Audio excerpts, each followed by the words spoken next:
Hello, my name is Daniel. Thank you for being here with me today.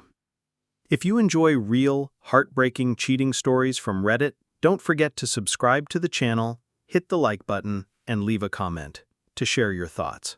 It really means a lot to me. This is a story that has been haunting me ever since I first came across it. It's about a man who lost not only the love of his life, but also the person he thought was his closest friend. The story comes from a throwaway account. The man, who I'll call Ethan, age 34, shared that he discovered his ex-partner, Rachel, also 34, had been cheating on him with several different men. Ethan explained that he and Rachel had been best friends since they were teenagers. They first met at a community youth event when they were just 16 years old. From that moment on, they became inseparable. They laughed together, supported each other, and shared nearly every milestone in life. Still, it wasn't until they were in their mid-20s, at around 25, that they finally became a couple.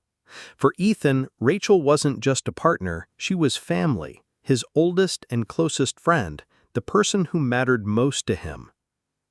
But as the title of his post revealed, the reality of their relationship was not what it seemed.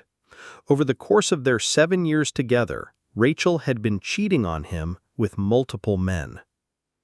Ethan said the truth first surfaced when a mutual friend hinted that he was disappointed in Rachel's behavior. At first, the friend refused to give details, but Ethan couldn't shake the feeling that something was wrong, so he confronted Rachel directly. That night turned into one of the darkest, most devastating evenings of his life. Rachel confessed to everything. She told him about each man she had been with, how she met them, where they had sex, how many times it happened, and even described some of the most degrading and explicit details. Some encounters were brief one-night stands, but others were ongoing affairs with the same men, people she kept returning to again and again. Worst of all, every encounter had been unprotected, putting Ethan's health and safety at risk. At one point, Rachel even became pregnant by another man. At the time, she told Ethan that the child was his. He stood by her through the painful process of terminating the pregnancy, believing he was losing his own baby.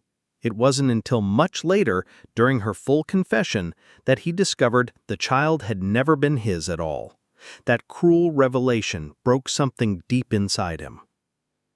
Ethan explained that Rachel was able to maintain her web of lies largely because of her work. She was in the hospitality industry, working in hotels and restaurants. This meant late nights, irregular hours, and constant outings with colleagues.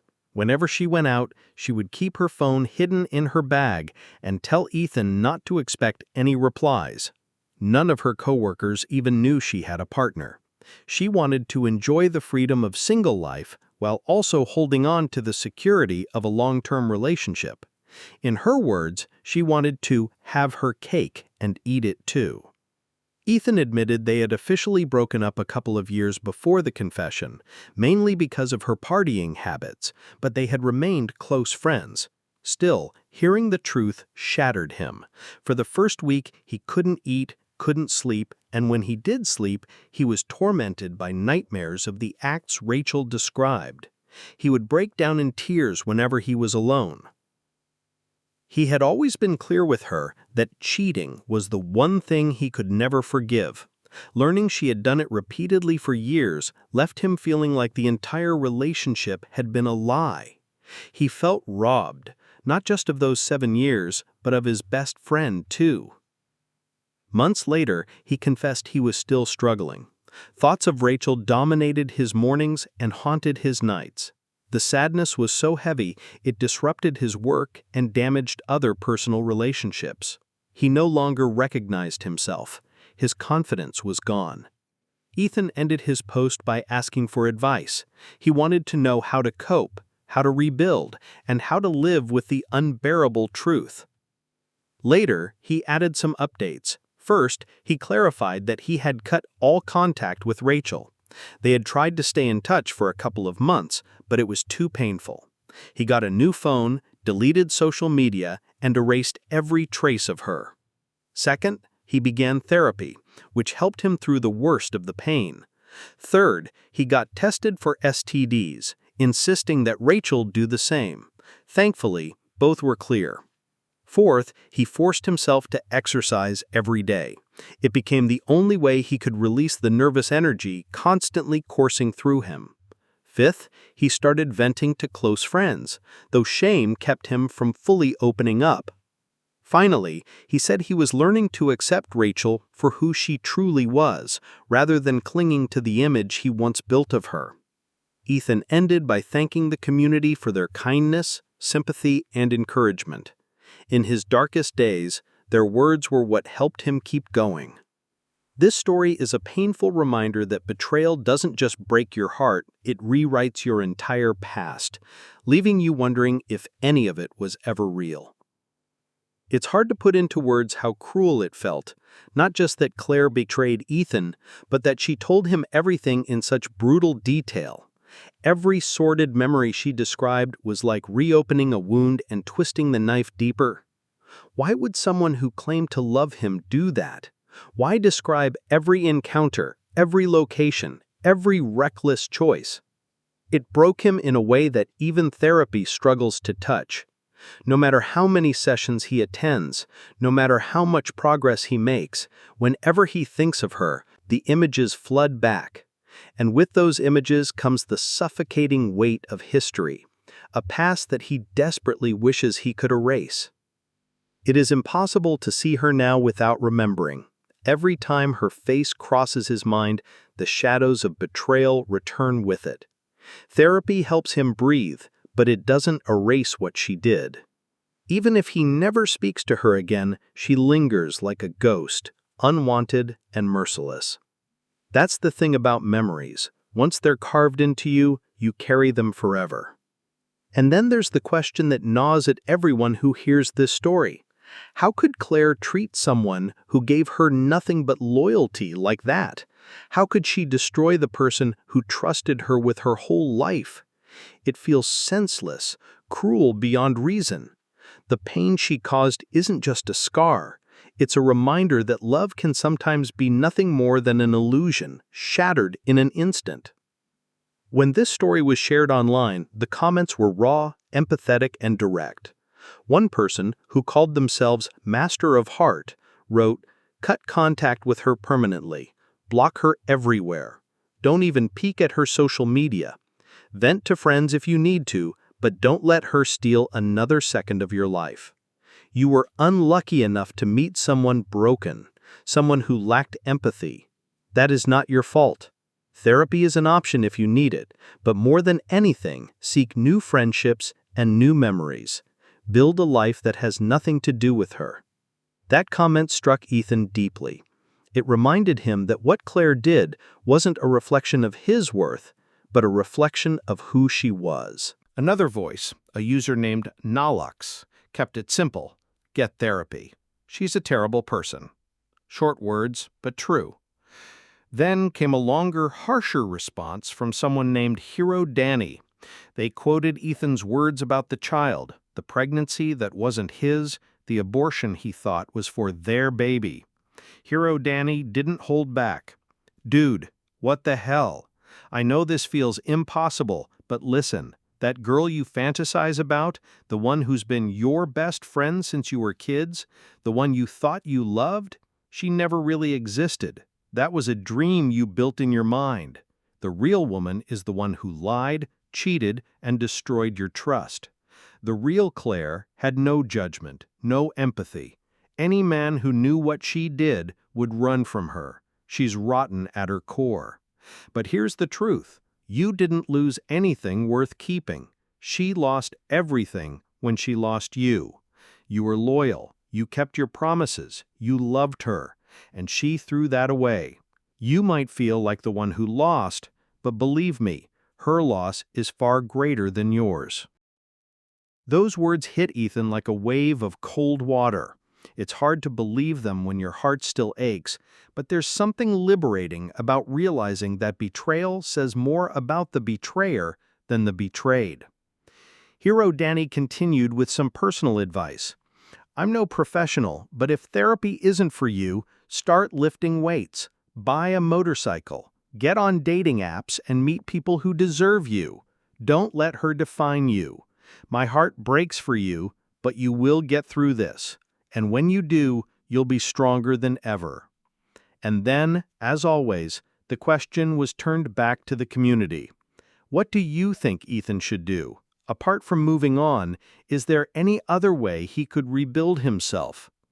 The comment section filled with voices, some encouraging, some blunt, some simply empathetic. People who had been through their own heartbreaks poured out advice like lanterns in the dark. That's the strange comfort of the internet. Even in your deepest loneliness, you find proof that others have walked through similar fire and survived. But no matter how many people speak, no matter how much wisdom they share, the truth remains. Healing takes time. Ethan has cut contact. He's changed his phone. He's in therapy. He works out, even if not as consistently as before. He tries to vent to friends, though shame sometimes chokes him. Every day is a struggle between remembering and letting go, between despair and the small sparks of hope that come when strangers remind him that he is not alone. And maybe that's the saddest part of all, knowing that even if he rebuilds, even if he thrives again, the years he gave to Claire are gone forever. 7 years lost to a lie. 7 years poured into someone who never truly valued him. That is grief not just for a relationship, but for time itself. But somewhere in the cracks of his brokenness, there is still a fragile possibility, the hope that one day he will stop seeing Claire in every shadow, and instead see only himself, still standing, still breathing, still capable of love. When I think back on how Rachel confessed, what still destroys me isn't just what she did, but the way she told me. She went into every sordid detail, almost like she needed me to carry the same weight of shame she had been hiding. I remember sitting there, my hands shaking, as she listed the names, the places, and the nights. Every word was a knife, and even though I asked her to stop, she kept going, as if painting a picture of my own humiliation. Therapy helps, but even in those quiet moments when I try to breathe and let go, her voice comes back, reminding me of what she did. I can't look at her without seeing flashes of those images burned into my mind. No matter how hard I try to move forward, the past finds its way back, dragging me into a darkness I never asked for. Sometimes I ask myself why she thought I needed the details. Why not admit the cheating and stop there? Why destroy me so completely? I loved her. I trusted her.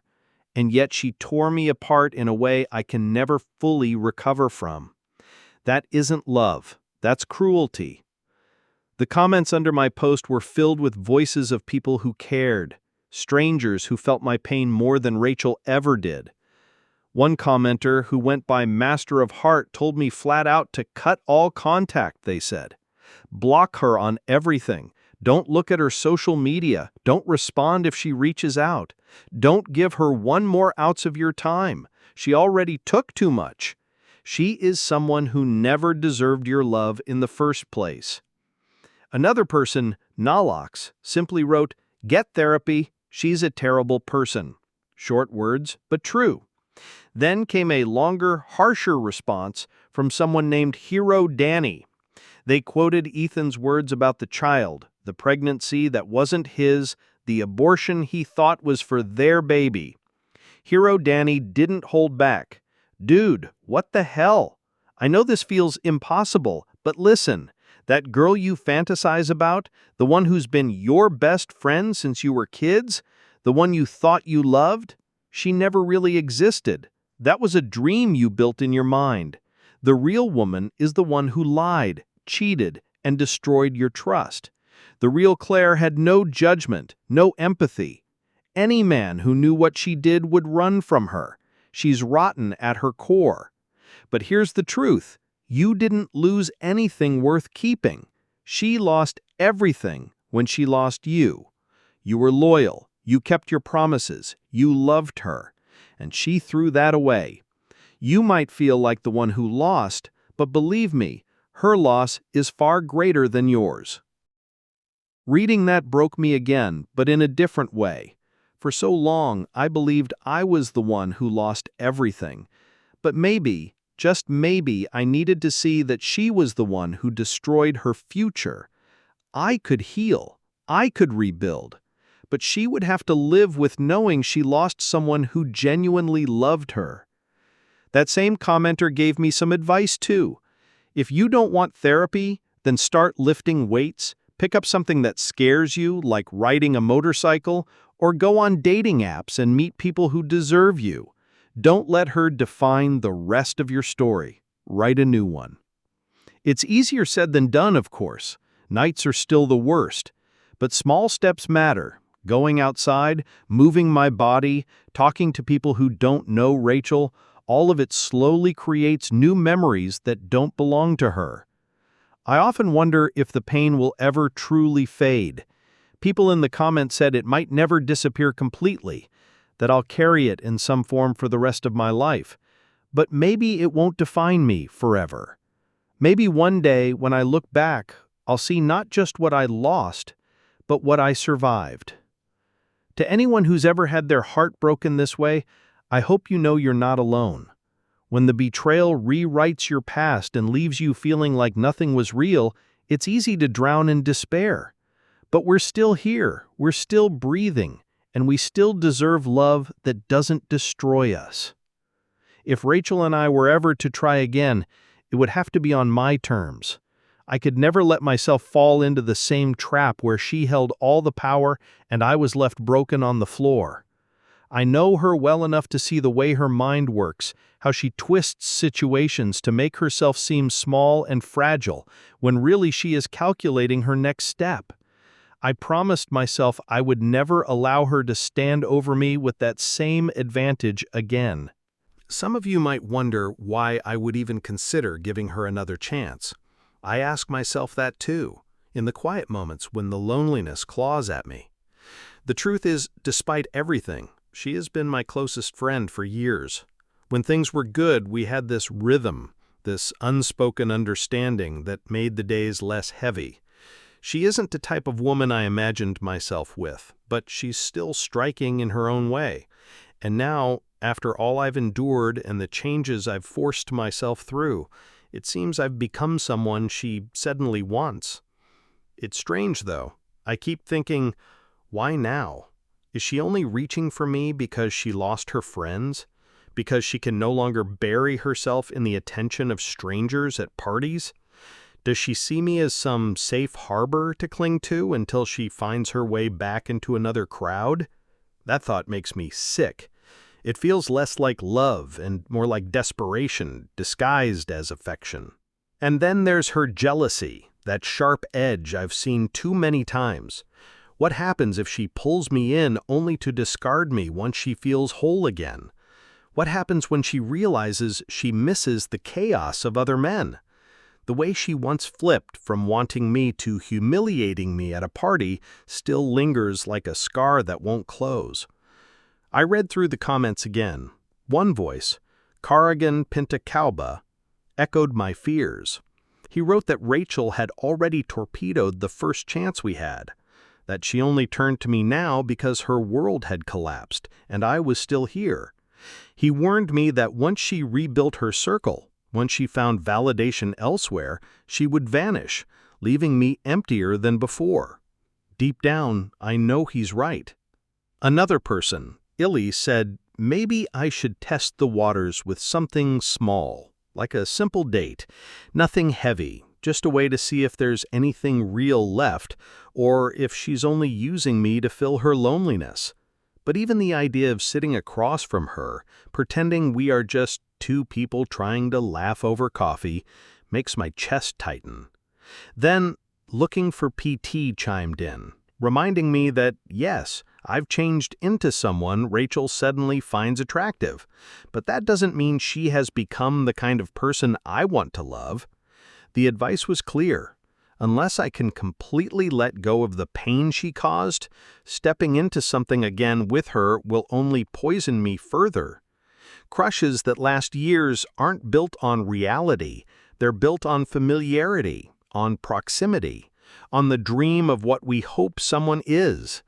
Maybe Rachel was never really my type at all. These words stayed with me. They still do. I keep asking myself if what I feel is love or just the ghost of a dream I can't seem to bury. And then, in the middle of scrolling, I stumbled on another post. It wasn't about betrayal or lost love. It was about loss of a different kind. A boy, barely old enough to call himself grown, wrote that his mother had been diagnosed with a rare brain disease. She wouldn't live long enough to see him turn 18. He wrote about how kind she was, how much she had given him, and how powerless he felt watching her slip away. His words shattered me, because in them I saw echoes of my own past, the memory of when my father was dying. Mesothelioma. The doctor's words carved through me like ice, and no amount of internet advice or whispered prayers could soften the truth. I spent those months watching my father fade, preparing myself for the inevitable while trying to hold on to the man he had been. Nothing makes you numb like waiting for someone you love to disappear. Reading that boy's story made me realize something. Love isn't supposed to leave you hollow. It isn't supposed to strip you of your worth. Grief does that on its own. We don't need people who pretend to love us and then tear us apart for sport. I had already lost my father to something no one could stop. Why would I let myself lose pieces of my soul to someone like Rachel when walking away is still an option? When I think back on it all, people sometimes tell me it's not healthy to be so calm or numb. But it isn't that I don't feel anything. I feel everything. I've just had to learn how to carry it differently. My father, Arthur, is 74 now, and his health is fading more quickly than any of us want to admit. Living here in Ashford, a quiet town tucked away in the mountains of Vermont, I've learned to see time differently. I know what's coming, and the only choice I have is to make the most of the days left with him. That change in me began years ago when my mother, Lillian, passed away. I was 31 then, quiet and withdrawn, never brave enough to say what was on my heart. But in those final weeks, I finally learned what honesty really meant. When she told me she only had 3 weeks to live, something even her doctor hadn't been clear about, I asked her if she was afraid to die. We sat together, holding hands, and she told me the truth without hesitation. That conversation broke me and healed me at the same time. Since then, I've tried to live with openness, especially with my family. A few months ago, Dad mentioned to a nurse that he wanted to ride his mobility scooter through the neighborhood one last time. He never told us, maybe because he didn't want to unburden us, but when we found out, we made it happen. We took him down familiar streets, the air sharp with autumn leaves, and stopped by the lake to take a family photo. We all knew what it meant, though none of us said it out loud. It felt like capturing something fleeting, like bottling a memory before it slipped away. One of my greatest regrets is that I never asked Mom more about her life until it was almost too late. In those last weeks, I finally listened to her stories.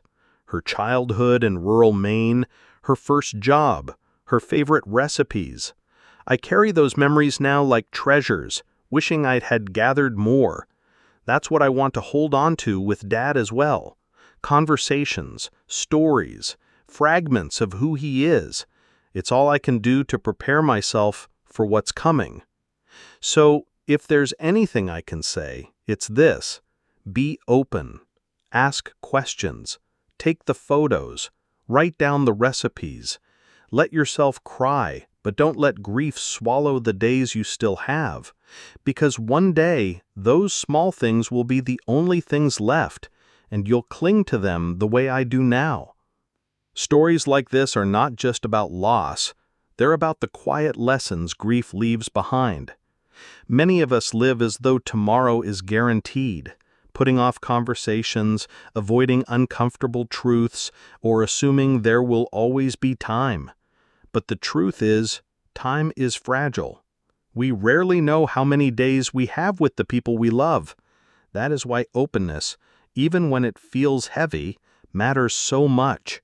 If you find yourself in a toxic relationship or in a place where silence is easier than honesty, remember that avoidance only delays pain. Speak openly, even if it scares you. Ask the questions you've been afraid to ask and listen to the answers, no matter how difficult they are. In doing so, you create a space where love and truth can coexist, even in the shadow of loss. For those who are struggling with grief or the slow decline of someone they love, try to balance care with self-compassion. Take breaks, seek support groups, or lean on friends who can carry some of the weight with you. And don't underestimate the healing power of creating small rituals. Writing down family recipes, recording stories, or taking photographs that preserve memory. These tangible pieces of someone's life become anchors when the emptiness feels unbearable. Above all, be kind to yourself. Grief has no timetable, and healing is not about forgetting, but about finding ways to live with what remains. Cherish the moments, however small, and let them remind you that love, though fragile, is also enduring.